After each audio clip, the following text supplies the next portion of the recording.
I was commissioned to write a choral piece, a 4-part choral piece, to premiere on Salt Spring Island by a choir named Viva Chorale. The piece that I wrote was directly influenced from the evacuation. I'd taken my watercolors on vacation with me to document our fun trip, and then I happened to grab them for the more dramatic evacuation trip as well. And as we traveled, I was painting places that we stayed and things we were doing, or whatever, and I figured other people might be as well, so I put the call out on my own Facebook to say anybody that's doing art or writing or really anything creative that could be reproduced on paper, send it to me. I'd like to put it together into a zine.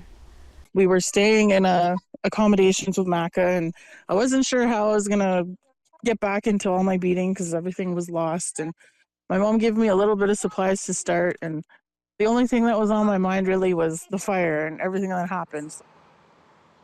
And one of my friends was working with fires. I guess we were doing the show and we were telling him about the show, and I guess he had gone to Smith and where they had a lookout, one of those lookouts to see and he went there after the fire, which had a big burnout, and he found those melted binoculars that in those little chunks of globs of aluminum, and he picked them up, and he said he could submit those to the art show.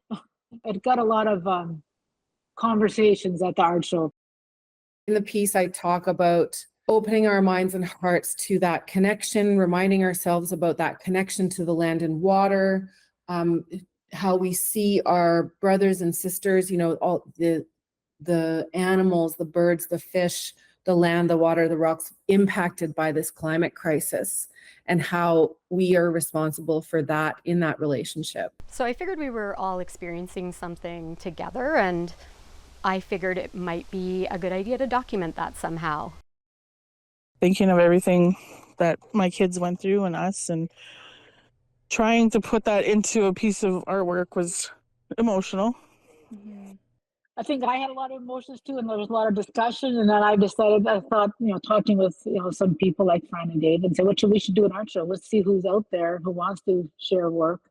I find with watercolor, and I'm not a trained artist, I do it for fun, but it's a very mindful activity. I'm kind of focused on the task, and I enjoy that. And I think in a stressful time, that's very healing. Once in a while, you look at something differently, or you feel something differently, or you reflect back and your creative process, and it comes back. Humans are incredibly resilient, and we're incredibly smart. Change is really the only constant that we all have. And so it might not look like exactly how we're living right now, but I do strongly believe that we can make it through this and come to a better, more symbiotic relationship as we have in the past.